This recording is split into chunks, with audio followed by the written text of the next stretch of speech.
دل فریبی، دھوکہ بازی اور جھوٹ کا ایوارڈ انجینئر محمد علی مرزا کو دیا جائے۔ تمہارے ابا کے ابا کے ابا کے ابا کے ابا کے ابا بھی ابھی اس دنیا کے اندر نہیں آئے ہوں گے، اور بہت سارے مسائل کے اندر حضرت عبداللہ بن مسعود اور حضرت مولا کائنات رضی اللہ تعالیٰ کا اختلاف موجود ہے۔ مولا اور اگر تم یہ کہتے ہو کہ نہیں وہ تو حنبلی تھے تو یہ بھی جھوٹ ہے، انہوں نے کہیں نہیں لکھا کہ میں حنبلی ہوں۔ اور دوسری بات، تمہارا پیران پیر تو حنبلی ہے تو تم حنفی کیوں ہو؟ اور پیران پیر کو پوری زندگی یہ پتہ ہی نہیں چلا کہ نماز کا سنت طریقہ کیا تھا جو تم حنفیوں کو سمجھ آ گیا۔ بتاؤ مرید کی نماز ٹھیک ہے یا پیر کی؟ ناظرین کرام، آپ جانتے ہوں گے کہ پچھلے دنوں پاکستان کے اندر مختلف شعبۂ زندگی سے تعلق رکھنے والے لوگوں کو حکومتی سطح پر ایوارڈ دیے گئے، اور حتیٰ کہ شہباز قمر فریدی جیسے بھانڈ کو بھی ایوارڈ دیا گیا، اور جس نے چپل بنائی قیدی نمبر 804 والی اس کو بھی صدارتی ایوارڈ دے دیا گیا۔ یہ سارے ایوارڈ دے دیے گئے، جس کو جو ایوارڈ دیا گیا ہم کسی کے اوپر اعتراض نہیں کرتے، لیکن ایک اعتراض ہمیں ضرور ہے۔ وہ اعتراض ایوارڈ ملنے کا نہیں بلکہ نہ ملنے کا ہمیں اعتراض ہے، اور وہ اعتراض کیا ہے کہ ایک دھوکہ بازی کا بھی ایوارڈ ہونا چاہیے تھا، دجل فریبی کا بھی ایوارڈ ہونا چاہیے تھا، سب سے بڑے جھوٹے کا ایوارڈ بھی ہونا چاہیے تھا۔ اور ایوارڈ وہ کس کو ملنا تھا؟ ظاہری بات ہے انجینئر محمد علی مرزا۔ اس سے بڑا پاکستان کے اندر کوئی دجل فریبی کے اندر، دھوکہ بازی کے اندر، جھوٹ بولنے کے اندر ماہر نہیں ہے، اس کو یہ ایوارڈ ملنا چاہیے تھا۔ چلیں اس مرتبہ نہیں ملا، ہم اگلی مرتبہ جب ایوارڈ تقسیم کیے جائیں گے تو ضرور یہ درخواست پیش کریں گے مختلف پلیٹ فارم سے کہ جناب دجل فریبی، دھوکہ بازی اور جھوٹ کا ایوارڈ انجینئر محمد علی مرزا کو دیا جائے۔ بہرحال یہ آج کا ٹاپک نہیں ہے، آج کا ٹاپک یہ ہے کہ انجینئر محمد علی مرزا کہتا ہے کہ تم اہل سنت بریلوی لوگ شیخ عبد القادر جیلانی رحمۃ اللہ تعالیٰ علیہ کو اپنا پیر مانتے ہو، تو وہ تو رفع دین کیا کرتے تھے نماز کے اندر، تو جب ہمارے علماء کہتے ہیں کہ بھائی وہ حنبلی تھے تو مرزا کہتا ہے کہ کوئی حنبلی نہیں تھے، جھوٹ بولتے ہو، کہانی ہے یہ، وہ حنبلی نہیں تھے۔ تو سب سے پہلی بات تو یہ ہے کہ غوث اعظم رحمۃ اللہ تعالیٰ علیہ حنبلی تھے یا نہیں تھے، اس کے اوپر دلائل دیں گے، اور اس کے بعد پھر اس کے اوپر بات کریں گے کہ کیا ایک حنبلی پیر اور ایک قادری مرید ہو سکتا ہے، یا اس کے اندر کوئی شرعی قباحت ہے، کوئی حرج لازم آتا ہے یا نہیں آتا، اس کے اوپر انشاءاللہ وہ بعد میں گفتگو کریں گے۔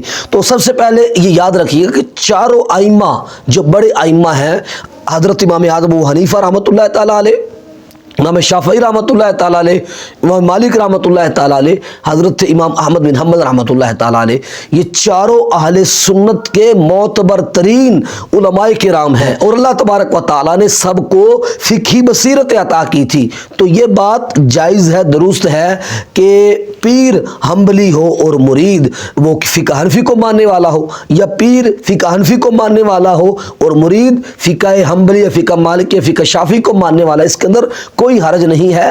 عقیدے کا اختلاف نہیں ہونا چاہیے، عقیدے کے اندر کوئی تبدیلی نہیں ہونی چاہیے کہ پیر کا اگر عقیدہ درست ہے، بھلے وہ حنبلی ہے، شافعی ہے، حنفی ہے، مالکی ہے، وہ کسی بھی فقہ کو ماننے والا ہے اور مرید کسی اور فقہ کو مانتا ہے، تو اس کے اندر کوئی حرج نہیں ہے۔ اس کے ثبوت دلائل انشاءاللہ ہم چل کے دیں گے۔ سب سے پہلے اس کو سن لیجیے کہ غوث اعظم رحمۃ اللہ تعالیٰ نے حنبلی تھے یا نہیں تھے۔ غوث اعظم رحمۃ اللہ تعالیٰ کی جو کتاب ہے غنیۃ الطالبین، اس کے اندر آپ نے جگہ جگہ جہاں بھی حضرت امام احمد بن حنبل رضی اللہ تعالیٰ کا ذکر آیا ہے تو آپ نے لفظ جو استعمال کیا وہ کیا ہے؟ امامنا، امامینا، کہ جہاں بھی امام احمد بن حنبل کا ذکر آتا ہے تو آپ کہتے ہیں ہمارے امام، ہمارے امام۔ تو یہ الفاظ ان کا اس طرح ذکر کرنا ہی اس بات کے اوپر دلیل ہے کہ حضرت امام احمد بن حنبل رضی اللہ تعالی عنہ کو وہ مانتے تھے، یعنی کہ ان کی تقلید کیا کرتے تھے۔ اور اگر اسی کے اوپر بس نہیں ہوتی، گزارا نہیں ہوتا، تو آگے چلیے علامہ ذہبی رحمۃ اللہ تعالی علیہ، متوفی 748 سنہ ہجری، آپ کی کتاب سیر اعلام النبلاء، اس کے اندر حضرت شیخ عبد القادر جیلانی رحمۃ اللہ تعالیٰ علیہ کا ترجمہ آپ نے لکھا۔ ترجمے سے مراد آپ کے بارے میں لکھا، آپ کے حالات لکھے کہ آپ کون تھے، کہاں سے تھے، اور یہ 748 سنہ ہجری کے اندر ان کا انتقال علامہ ذہبی رحمۃ اللہ تعالیٰ علیہ کا، اس کا مطلب یہ ہے کہ کم سے کم 797 ہجری پہلے گزر چکے بزرگ، کیونکہ مرزا کو یہ بھی بڑا ہوتا ہے نا مسئلہ کہ کہتا ہے کہ جناب میری ویڈیو آئی تھی ہوں انہوں نے گلاں کرنا شروع کی تھی، یعنی پہلے ان کا یہ موقف تھا، میری ویڈیو کے بعد یہ موقف۔ تو جناب مرزا صاحب یہ علامہ صاحبی رحمۃ اللہ تعالیٰ علیہ پتہ ہے کس وقت کی ضرورت تھی؟ تمہارے ابا کے ابا کے ابا کے ابا کے ابا کے ابا بھی ابھی اس دنیا کے اندر نہیں آئے ہوں گے، اس وقت کیا بزرگ ہے وہ شیخ عبد القادر جیلانی رحمۃ اللہ تعالیٰ علیہ کے بارے میں کیا لکھتے ہیں؟ کہتے ہیں الشیخ الامام العالم الزاہد العارف القدوہ شیخ الاسلام علم الاولیاء محی الدین ابو محمد عبد القادر ابن ابی صالح عبداللہ بن جنگی دوست الجیلی الحنبلی شیخ بغداد، کہ وہ عالم ہیں، وہ امام ہیں، وہ زاہد ہیں، وہ عارف ہیں، وہ پیشوا ہیں، شیخ الاسلام ہیں، علم الاولیاء ہیں، محی الدین ہیں، اور وہ کون ہے؟ ابو محمد عبد القادر ابن ابی صالح عبداللہ بن جنگی دوست الجیلانی الحنبلی۔ 797 سال پہلے جو بزرگ گزر چکے ہیں وہ شیخ عبد القادر جیلانی رحمۃ اللہ تعالیٰ علیہ کے بارے میں لکھ رہے ہیں کہ وہ حنبلی تھے۔ اور اسی کتاب کے اندر صفحہ نمبر 441 کے اوپر علامہ سمنانی رحمۃ اللہ تعالیٰ علیہ کے متعلق بھی علامہ صاحبی رحمۃ اللہ تعالیٰ علیہ کے آئے ہیں کہ وہ جیلان کے امام الحنابلہ ہیں وشیخهم فی عصرہ، اور اس زمانے کے شیخ ہیں۔ تو بھائی یہ چیزیں بتاتی ہیں، یہ دلائل بتاتے ہیں کہ شیخ عبد القادر جیلانی رحمۃ اللہ تعالیٰ علیہ وہ حنبلی تھے۔ اور اب رہی یہ بات کہ وہ رفع دین کرتے تھے، تم رفع دین کیوں نہیں کرتے ہو؟ تمہارے پیر کی نماز درست ہے یا تمہاری نماز درست ہے؟ تو اس کا جواب بھی موجود ہے، رکیے ذرا صبر کیجئے، انشاءاللہ آپ کو بالکل پھکا دے کے انشاءاللہ آپ کو بھیجیں گے۔ تو جناب ہم پہلے جیسے کہہ چکے کہ اس کے اندر کوئی حرج نہیں ہے کہ پیر وہ فقہ حنبلی کو ماننے والا ہو اور مرید فقہ حنفی کو ماننے والا، کوئی حرج نہیں، کیونکہ یہ فروعی مسائل ہیں، اور فروعی مسائل کے بارے میں تو رسول اللہ صلی اللہ تعالیٰ علیہ وسلم نے فرمایا اختلاف امتی رحمتن، کہ میری امت کا اختلاف یہ رحمت ہے۔ یہ فروعی مسائل کے بارے میں ہی رسول اللہ صلی اللہ تعالیٰ علیہ وسلم نے ارشاد فرمایا ہے، اور یہ جو فروعی مسائل کے اندر اختلاف ہے یہ آج کل کی بات تو نہیں ہے، یہ اختلافات تو صحابہ کرام رضی اللہ تعالیٰ عنہم اجمعین کے اندر بھی ہوئے ہیں۔ اس کی بہت ساری مثالیں کتب حدیث کے اندر موجود ہیں۔ حج کے مسائل کے اندر حضرت عبداللہ بن عباس رضی اللہ تعالیٰ عنہ اور حضرت زید بن ثابت رضی اللہ تعالیٰ عنہ کا اختلاف موجود ہے، اور بہت سارے مسائل کے اندر حضرت عبداللہ بن مسعود اور حضرت مولا کائنات رضی اللہ تعالیٰ عنہ کا اختلاف موجود ہے۔ مولا علی کی شانوں کا کون منکر ہو سکتا ہے؟ کیا شانیں ہیں مولا علی رضی اللہ تعالیٰ عنہ کی، لیکن عبداللہ بن مسعود رضی اللہ تعالیٰ عنہ کے ساتھ آپ کے اختلافات موجود ہیں فروعی مسائل کے اندر۔ اور عبداللہ بن مسعود یہ وہ ہے کہ جن کے بارے میں رسول اللہ صلی اللہ تعالیٰ علیہ وسلم نے ارشاد فرمایا کہ جس مسئلے کے اوپر، جس چیز کے اوپر عبداللہ بن مسعود خوش ہیں اس کے اوپر میں بھی خوش ہوں، اور جس کے اوپر یہ خوش نہیں ہے اس کے اوپر میں بھی خوش نہیں ہوں۔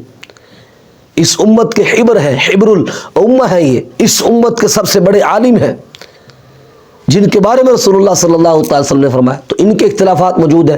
تو اب کیا کہیں گے کہ جو مولا علی کے مسئلے کے اوپر عمل کرنے والے ہیں وہ حضرت عبداللہ بن مسعود رضی اللہ تعالیٰ کی صحابیت کا انکار کر دیں، ان کے بارے میں کہیں کہ آپ رسول اللہ کے صحابی نہیں ہیں؟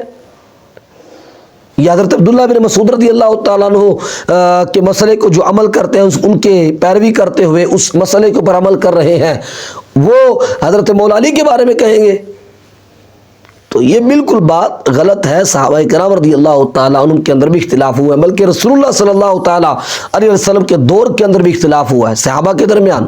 بخاری مسلم کے اندر روایت موجود ہے، حضرت انس بن مالک رضی اللہ تعالیٰ عنہ آپ فرماتے ہیں کہ ایک غزوہ کے موقع پر چند ایک صحابہ نے روزہ رکھا، چند ایک نے نہیں رکھا، لیکن یہ بات روایت کے اندر موجود ہے، کہتے ہیں کہ جنہوں نے روزہ رکھا انہوں نے نہ رکھنے والوں کے اوپر کوئی اعتراض نہیں کیا، اور جنہوں نے نہیں رکھا انہوں نے روزہ رکھنے والوں کے اوپر کوئی اعتراض نہیں کیا۔ فروعی اختلاف تھا، فروعی مسئلے کے اندر اختلاف تھا۔ تو یہ جو صحابہ کرام رضی اللہ تعالیٰ عنہم کے درمیان اختلاف ہوا ہے، ایک صحابی کے مسئلے کے اوپر دوسرا بندہ عمل کر رہا ہے، تو اس کا مطلب یہ تو نہیں ہوگا کہ وہ دوسرے کا انکار کر دے اور کہے کہ جناب بتاؤ تم درستگی پر ہو یا تم درستگی کے اوپر ہو۔ دونوں کے پاس اپنے اپنے دلائل ہیں۔ امام شافعی رحمۃ اللہ تعالیٰ علیہ حضرت امام مالک کے شاگرد ہیں، امام مالک رفع دین نہیں کیا کرتے، امام شافعی رفع دین کرتے ہیں۔ امام محمد کے شاگرد ہیں امام شافعی. امام محمد حنفی تھے، رفع دین نہیں کرتے تھے، امام شافعی رفع دین کرتے ہیں. استاد شاگرد کا رشتہ ہے، کوئی بدمزگی نہیں ہے. استاد شاگرد کے رشتے کا جو ادب و احترام ہوتا ہے وہ بھی انہوں نے بجا لایا ہے. دلائل تھے دونوں کے پاس اپنے اپنے. امام شافعی رحمۃ اللہ تعالیٰ علیہ، آپ کا یہ موقف ہے کہ امام کے پیچھے سورہ فاتحہ کی قرات کی جائے گی. امام احمد بن حنبل امام شافعی کے شاگرد یہ کہتے ہیں کہ امام کے پیچھے کوئی قرات نہیں ہوگی. اور اسی بات کو حضرت غوث اعظم رحمۃ اللہ تعالیٰ علیہ نے غنیۃ الطالبین کے اندر ذکر کیا ہے، اور اس وقت کہا ہے اپنے امامنا، ہمارے امام کا یہ موقف ہے کہ امام کے پیچھے قرات نہیں کی جائے گی. تو یہ اختلاف فروعی مسائل کے اندر اختلاف ہیں، اور ان کے اندر اختلاف ہو جانا کوئی بڑی بات نہیں ہے. صحابہ کرام کے درمیان اختلافات موجود ہیں.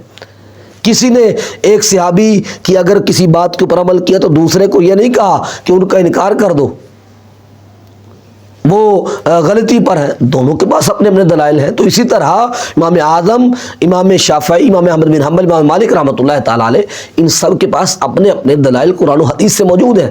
اب ضروری یہ ہے کہ جو جس فقہ کو ماننے والا ہے، جس امام کا مقلد ہے، وہ اسی کی تقلید کرتے ہوئے اپنے مسائل کے اوپر عمل کرے گا.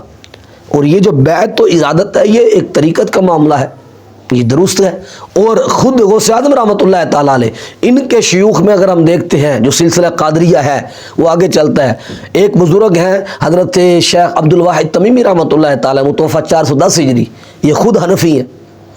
تو غوث اعظم رحمۃ اللہ تعالیٰ کا جو سلسلہ ارادت ہے اس کے اندر ایک حنفی بزرگ ہو سکتا ہے اور خود غوث اعظم حنبلی ہیں. تو یہ بات بھی درست ہے کہ غوث اعظم خود حنبلی ہیں، ان کے ماننے والے حنفی، کوئی حرج نہیں ہے اس کے اندر. یہ مرزا کے صرف بلنڈر ہیں، دجل فریبیاں، جھوٹ بولتا ہے مرزا، اور اسی کے اوپر سارا یہ اس کا مقدمہ قائم ہے. اور لوگ آہستہ آہستہ سمجھنے لگ گئے اس کو کہ، اور ہمارے پاس اس طرح کے لوگ موجود ہیں جو کہتے ہیں کہ جن باتوں کو جیسے ہم مولویوں سے بیزار تھے وہی باتیں مرزا کر رہا ہے، بلکہ اس کے اندر بدرجہ اتم وہ چیزیں ساری موجود ہیں کہ جن باتوں کی وجہ سے ہم نے مولویوں کو چھوڑا تھا.